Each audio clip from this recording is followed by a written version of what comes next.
Last class में हमने देखा था कि vapour pressure of solution containing volatile solute, ठीक है। तो केस वन उससे पहले लेक्चर हम पढ़ चुके थे, लास्ट लेक्चर हमने केस टू स्टार्ट करा था और उसी से हम आगे कंटिन्यू कर रहे हैं कि वॉलेटाइल सॉल्यूट अगर सॉल्यूशन के अंदर हो तो उसका जो ग्राफ होता है सॉल्यूशन के वेपर प्रेशर और मोल फ्रैक्शन का, वो कैसे ड्रॉ करेंगे वो हम यहाँ आगे कंटिन्यू करते हैं, ठीक है। तो हेडिंग में डालिए graph between vapour pressure and mole fraction of solution containing volatile solute. कौन सा सॉल्यूशन है जिसमें सॉल्यूट वॉलेटाइल है, ठीक है। तो दो ही केस हम पढ़ते हैं जिसमें एक सॉल्यूशन वॉलेटाइल होता है और इसमें एक नॉन वॉलेटाइल। तो ये सेकंड केस है जिसमें वॉलेटाइल। अब स्टार्ट करते हैं जहाँ से हमने लास्ट लेक्चर खत्म करा था। ये इक्वेशन हमने 3 इक्वेशन डेराइव करी थी, उसमें से ये फर्स्ट थी यानी, ठीक है। तो डेल्टन्स लॉ और राउल्स लॉ को हमने यूज़ करके सॉल्यूशन का वेपर प्रेशर के लिए इक्वेशन हमने, ठीक है, लिखी थी। और ये हमें पता ही है कि बाइनरी सॉल्यूशन है तो summation of mole fraction always 1 होगा यानी। अब यहाँ पर, ठीक है, इसी इक्वेशन के लिए हम क्या करेंगे, ग्राफ ड्रॉ करेंगे। हमें क्या करना है, इस वेपर प्रेशर और मोल फ्रैक्शन आइदर एक्स से और एक्स बी कैसे भी स्टार्ट कर सकते हैं, ठीक है। तो यहाँ पर मैंने लिखा P is equals to P not A X A plus P not B X P, ठीक है। अब मैंने क्या करा, एक्स ए की, ठीक है, यहाँ मैंने यहाँ लिख दिया। वैसे अगर मैंने एक्स ए की वैल्यू को क्या मान लिया, 0, ठीक है। अगर एक्स ए की वैल्यू को अगर मैंने 0 मान लिया तो एक्स बी अपना आप क्या हो जाएगा 1, क्योंकि हमें पता है जब एक्स ए को 0 रखोगे तो सिर्फ एक्स बी बराबर क्या हो जाएगा 1। तो एक्स ए और एक्स बी की वैल्यू इस इक्वेशन में पुट करनी। तो P not A X A तो क्या हो जाएगा 0 plus P not B X B क्या हो जाएगा 1। तो यहाँ से जो प्रेशर, ये वैल्यू तो पूरा टर्म क्या हो गया 0 और ये क्या बचा पी नॉट बी। तो वही लिखा है P बराबर पी नॉट बी आएगा, ठीक है। इसी तरीके से अगर मैंने एक्स ए की वैल्यू को क्या रखा 1, तो ये टर्म तो यहाँ पर आ जाएगा पी नॉट ए इंटू 1।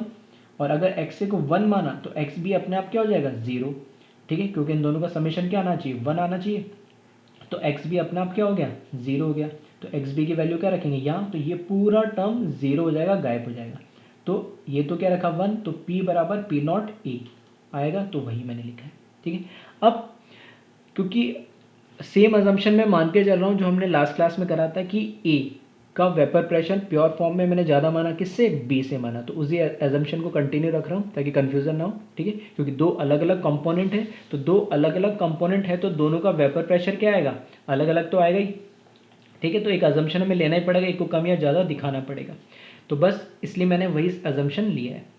अब ठीक है, मैंने बताया था इस चैप्टर में ग्राफ मिलते हैं पैरेलल लाइंस के बीच में, और मैंने बताया भी था कि एक्स एक्सिस पे हमेशा क्या मिलेगा हमें, मोल फ्रैक्शन। तो ए के रेस्पेक्ट में भी बना सकते हैं, बी के रेस्पेक्ट में बना सकते हैं, ठीक है। तो मैंने ऊपर ए लिखा है, तो अगर जब ए का मोल फ्रैक्शन 0 होगा तो बी का अपना आप क्या हो जाएगा 1, हमें पता ही है, ठीक है। और जब ए का मोल फ्रैक्शन 1 होगा तो बी अपना आप क्या हो जाएगा 0। तो ए इस डायरेक्शन में बढ़ रहा है और बी इस डायरेक्शन में बढ़ रहा है, ठीक है। अब हमें इसके लिए ग्राफ प्लॉट करना है प्रेशर। तो इस वाई एक्सिस पे क्या है, प्रेशर होगा, ठीक है। तो ये जो प्रेशर ऑफ सॉल्यूशन है वो वाई एक्सिस के ऊपर होगा और एक्स एक्सिस पे क्या है, मोल फ्रैक्शन। अब जो 2 पॉइंट हमें दिए बस उनको हमें क्या करना है, मार्क करना है। जब मैंने क्या करा, एक्स ए की वैल्यू क्या रखी 0, तो एक्स ए की वैल्यू 0 का होगी इस पॉइंट पे, तो ये हमारे लिए एक कोऑर्डिनेट हो गया। जब एक्स ए की वैल्यू क्या रखी मैंने 0, तो एक्स बी की वैल्यू अपना आप क्या हो जाएगी 1, तो वो 1 है ही। तो उस केस में जो प्रेशर होगा वो किसके बराबर होगा, पी नॉट बी के बराबर, ठीक है। मतलब ये तो एक्स की वैल्यू तो इधर बढ़ेगी नहीं, यही रहेगी 0, और प्रेशर इधर बढ़ेगा। तो मैंने मान लिया कहीं पे फॉर एग्जांपल यहाँ पर मैंने मान लिया कि ये पॉइंट क्या है, पी नॉट बी है, कि इधर पी नॉट बी की कोई न्यूमेरिकल वैल्यू होगी, ठीक है। तो एक्स ए की वैल्यू 0, तो ये मैंने 0 मार्क कर लिया, ठीक है। तो एक्स भी 1 होना चाहिए, तो वो भी ये वही होगा, ये तो मोल फ्रैक्शन के लिए क्या आएगा। और प्रेशर फाइनल किसके बराबर हो गया, पी नॉट बी, मतलब मैंने ये मान लिया कुछ ना कुछ पी नॉट बी प्रेशर यहाँ पर होगा। अब एक्स ए की वैल्यू जब मैंने मानी 1, तो एक्स ए 1 कहाँ होगा, यहाँ, ठीक है, इधर होगा एक्स ए का, ठीक है। तो एक्स ए की वैल्यू यहाँ होगा। अब उस समय एक्स बी की वैल्यू कितनी होनी चाहिए 0, तो यहाँ 0 है।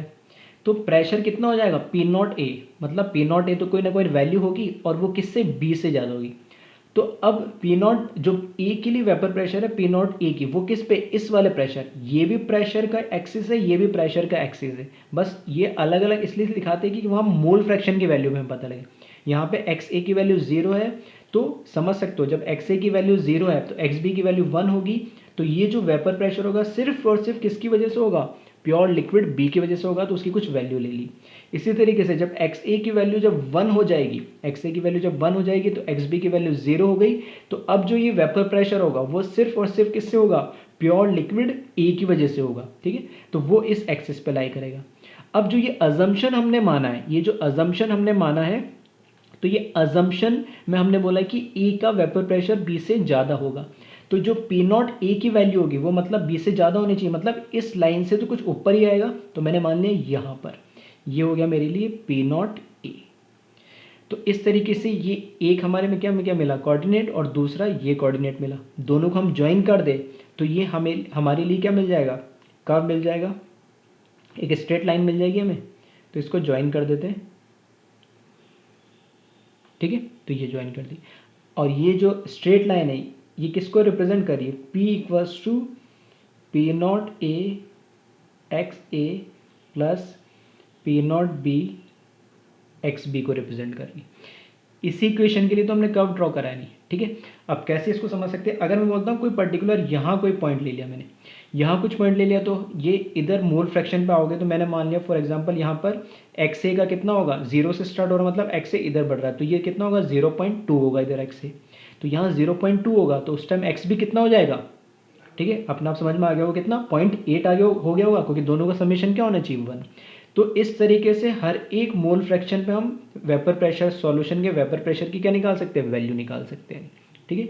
ये 0 होने का मतलब तो क्या, ये अभी सॉल्यूशन ही नहीं, प्योर लिक्विड बी है।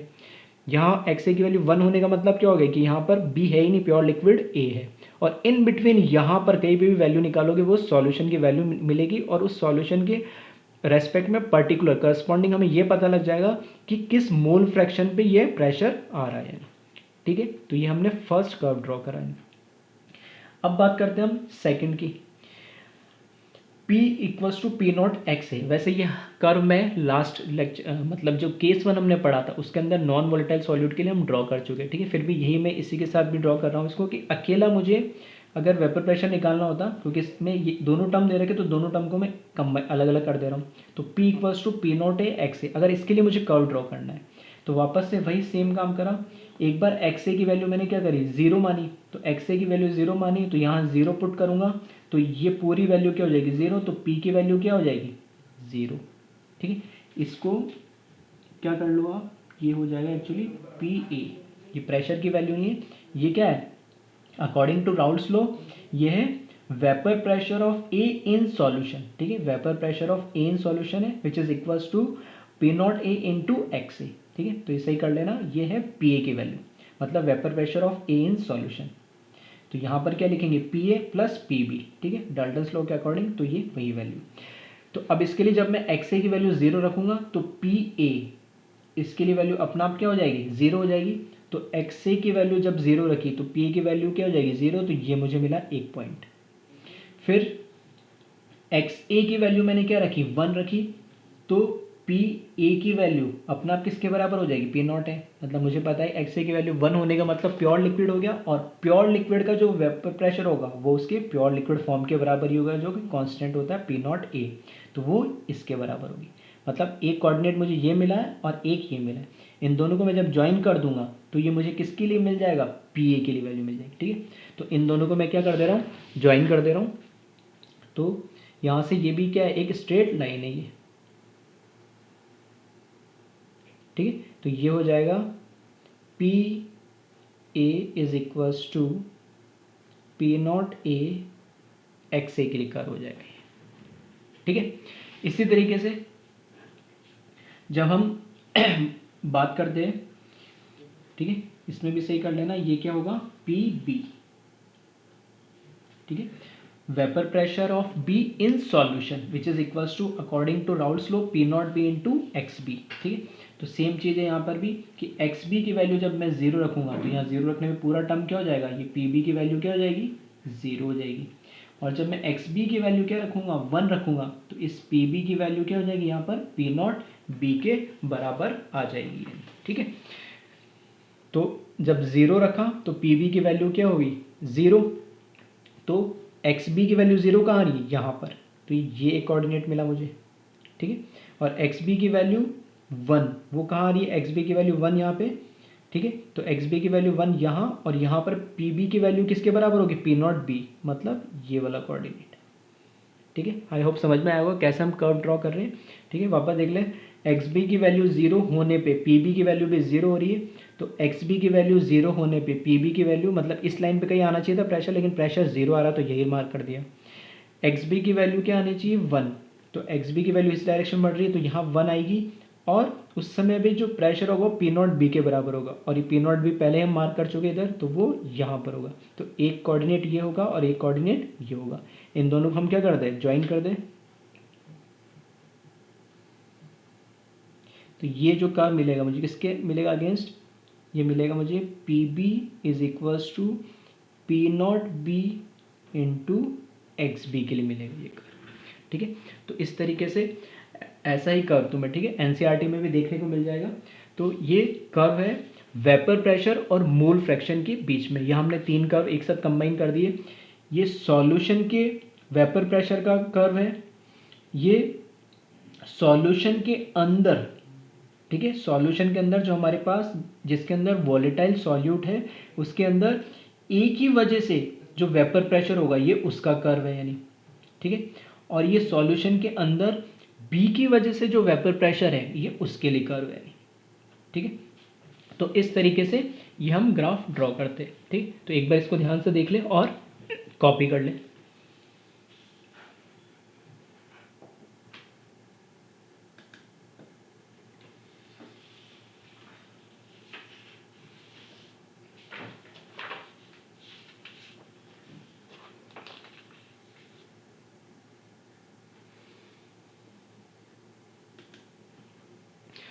अब इसी पे हम इसी पे हम एक न्यूमेरिकल देखते हैं केस टू के ऊपर, जिसके अंदर वॉलेटाइल सॉल्यूट है।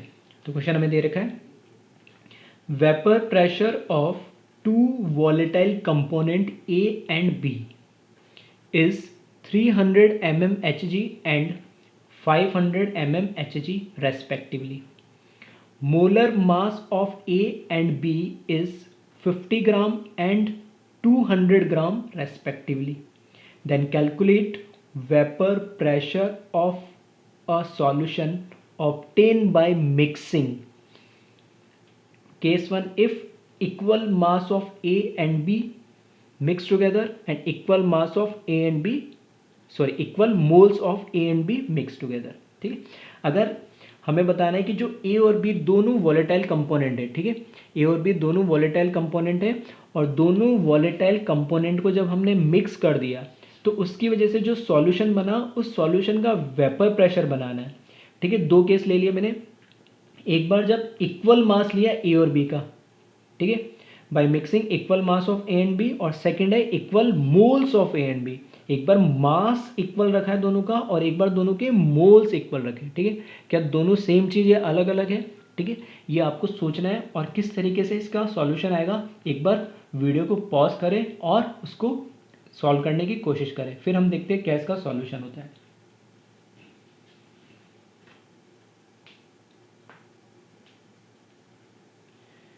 ठीक है, आई होप कई लोगों ने सॉल्व करा होगा, ठीक है, और बिल्कुल सही करा होगा। कई लोग कंफ्यूज हो गए होंगे मास या मोल्स में से, तो हम अब इसको देखते हैं किस तरीके से हम सॉल्व करेंगे। ठीक है, तो हमें पहले तो ये चीज़ आइडेंटिफाई करना है कि एग्जाम में कभी भी हमें, ठीक है, ये नहीं पता लगेगा कि केस 1 लगाना है या केस 2 लगाना है, तो ये हमें क्वेश्चन पढ़ के आइडेंटिफाई करना पड़ेगा। या तो उसमें ऐसे कॉमन कंपोनेंट दे रखे होंगे नाम, ठीक है, सुक्रोज, ग्लूकोज, जो मैं लास्ट क्लास में बता रहा था, जो कि नॉन वॉलेटाइल होते, तो उससे मुझे पता लगेगा कि ये सॉल्यूशन कंटेनिंग नॉन वॉलेटाइल है। और अगर नहीं दे रखा है तो एक टर्म यूज़ करेगा वॉलेटाइल, जिसे इसमें यूज़ कर लिया, अननोन है तो वॉलेटाइल। और अगर कोई नोन हो, जैसे टॉल्विन, बेंजीन वगैरह ये है, तो अगर उसमें के बारे में कुछ नहीं लिखा है तो हम उसको क्या मान के चलेंगे, वॉलेटाइल ही मान के चलेंगे। ठीक है, तो इसमें देखो vapour pressure of two volatile साफ साफ लिख दिया तो हमें समझ में आ गया केस 2 है ये। ए और बी दो कंपोनेंट है और ये जो 300 और 500 mmHg जो वेपर प्रेशर है ये किसका है, इनका प्योर फॉर्म का है नहीं। ठीक है, तो पहले तो हम जो जो चीज़ हमें गिवन दे रखी सॉरी वो हम लिख लेते हैं। तो ये ठीक है, सिंबॉलिक फॉर्म में लिख रहा हूँ मैं पी नॉट ए, मतलब ए का प्योर फॉर्म में वेपर प्रेशर कितना दे रखा मुझे, 300 दे रखा है, वो मैंने लिख लिया 300 mmHg। ठीक है, इसी तरीके से पी नॉट बी यानी वेपर प्रेशर ऑफ बी ये हो जाएगा 500 mmHg। ठीक है, तो ए और बी का ये प्योर फॉर्म में वेपर प्रेशर दे रखा है तो वो हमने लिख दिया। फिर molar mass of A and B is 50 gram and 200 ग्राम।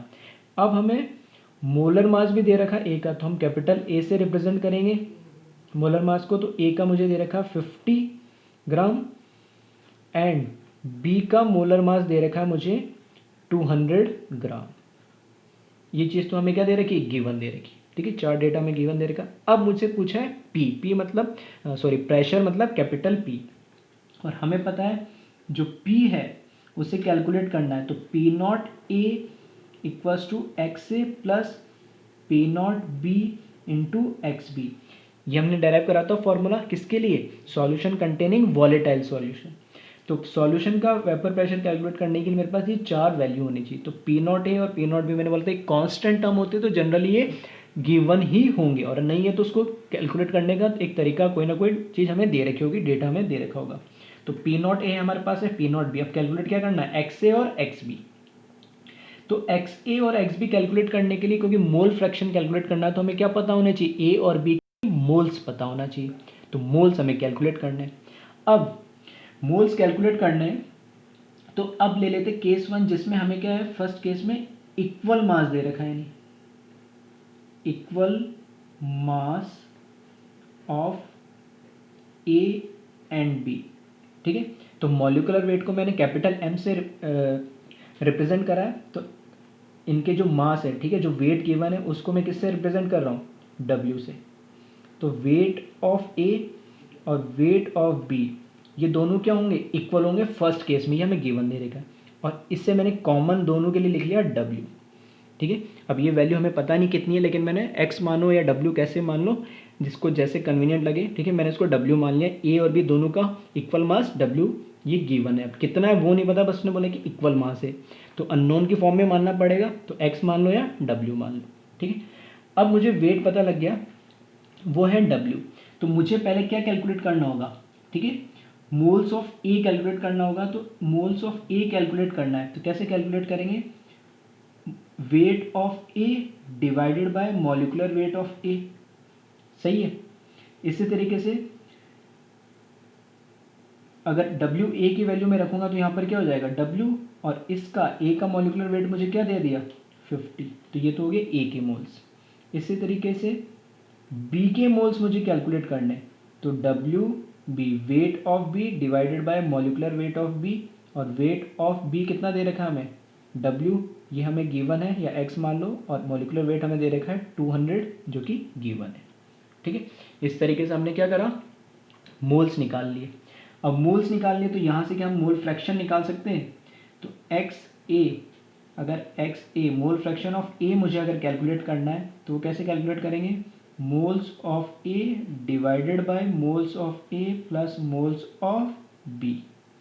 ठीक है, तो यहाँ से एन ए की वैल्यू भी मुझे पता है और एन बी की वैल्यू मुझे पता लग गई। तो ये हो जाएगा W by 50 divided by W by 50 plus W by 200।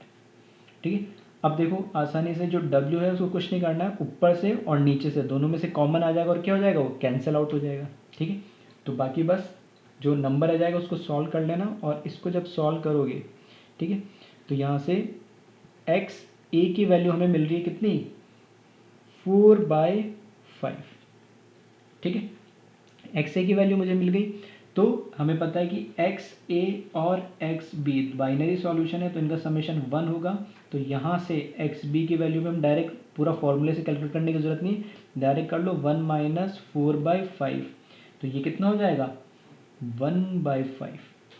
ठीक है, तो इस तरीके से हमने क्या करा, इनकी मोल फ्रैक्शन की वैल्यू निकाल ली। मोल फ्रैक्शन की वैल्यू हमने निकाल ली है, तो अब हमें आसानी से, ठीक है, प्रेशर कैलकुलेट कर सकते हैं, क्योंकि बाकी वैल्यूज हमें क्या दे रखी है, गिवन दे रखी है। ठीक है, तो बस फॉर्मूले में वैल्यू पुट कर दो। प्रेशर कैलकुलेट करना है तो पी नॉट ए ये हमें दे रखा है 300 मल्टीप्लाई बाय एक्स ए की वैल्यू मुझे यहाँ से हमने कैलकुलेट कर ली कितनी 4/5 प्लस पी नॉट बी की वैल्यू हमें यहाँ दे रखी कितनी 500 मल्टीप्लाई बाय एक्स बी की वैल्यू हमें दे रखी है, ये हमने कैलकुलेट कर ली 1/5। तो यहाँ से प्रेशर की वैल्यू जब कैलकुलेट करेंगे, इसको सॉल्व कर लेना, और ये वैल्यू जब तुम सॉल्व करोगे, ठीक है, तो ये आंसर आ जाएगा इसका 340, क्योंकि यूनिट हमें किस में दे रखी mmHg। इस चैप्टर में यूनिट के लिए ज़्यादा परेशान होने की ज़रूरत नहीं, कन्वर्जन की ज़्यादा ज़रूरत एज सच कुछ पड़ेगी नहीं। जिस यूनिट में क्वेश्चन दे रखा उसी यूनिट में आंसर दे दो, और ऑब्जेक्टिव है तो ऑब्जेक्टिव में बस यूनिट चेक कर दो, जनरली सेम यूनिट मिलेगी। बहुत रेयर क्वेश्चन होते हैं जिसमें हमें कन्वर्जन की ज़रूरत पड़ती है। ठीक है, तो ये तो हो गया हमारा फर्स्ट पार्ट। तो जिन लोगों को ये पार्ट समझ में आया, आई होप वीडियो पॉज करें और सेकंड पार्ट को इसी तरीके से अटेम्प्ट करें। ठीक है, इवन सेकंड जो पार्ट है इसमें इक्वल मोल्स वाला, वो इससे ज़्यादा इजी है, कम कैलकुलेशन है। ठीक है, अब हम देखते हैं सेकंड पार्ट। तो सेकंड पार्ट के अंदर हमने क्या बोला गया है, equal moles of A and B. तो मैंने मान लिया इक्वल मोल्स मतलब ए के मोल्स और बी के मोल्स क्या होने चाहिए, दोनों इक्वल होने चाहिए, और मैंने एक कॉमन मान लिया उन दोनों के लिए n। जैसे यहाँ पर ए और बी का वेट इक्वल दे रखा है तो w मान लिया, तो यहाँ ए और बी के मोल्स इक्वल दे रखे तो n मान लिया। तो अगर मुझे इसका मोल फ्रैक्शन निकालना है, एक्स ए का मोल फ्रैक्शन निकालना है, तो वो क्या होगा Na प्लस NB। तो यहाँ पर Na की जगह क्या लिख सकता हूँ n, और यहाँ पे n प्लस n, क्योंकि सब किसके बराबर हो गए n के। तो यहाँ से n/2n, तो 1/2, और x से अगर 1/2 है, ठीक है, तो x a plus x B हमें पता है क्या 1 होता है, तो यहाँ से डायरेक्ट लिख सकते हैं एक्स बी की वैल्यू भी क्या हो जाएगी 1/2। बस सारी वैल्यूज आ गई। तो प्रेशर ऑफ सॉल्यूशन कैलकुलेट करना है, तो पी नॉट ए दे रखा हमें 300 इंटू एक्स ए की value 1/2 plus P not B, इसकी वैल्यू यहाँ पे दे रखी है हमें 500, और एक्स बी की वैल्यू भी 1/2।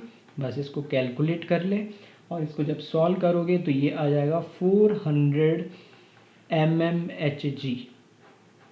ठीक है, तो आई होप समझ में आया होगा कि इक्वल वेट और इक्वल मोल्स, ठीक है, दोनों से सेम रिजल्ट नहीं आता, क्योंकि दोनों का मॉलिक्यूलर वेट अलग है, तो वेट लेने पे उनके जो मोल्स होंगे वो भी अलग अलग आएंगे। हाँ, मोल्स ले लिए तो बात अलग है। ठीक है, तो एक सबसे बेसिक सा एग्जांपल लिया था, सबको क्लियर हुआ होगा। ठीक है, तो एक बार इसको कॉपी कर ले। Thank you.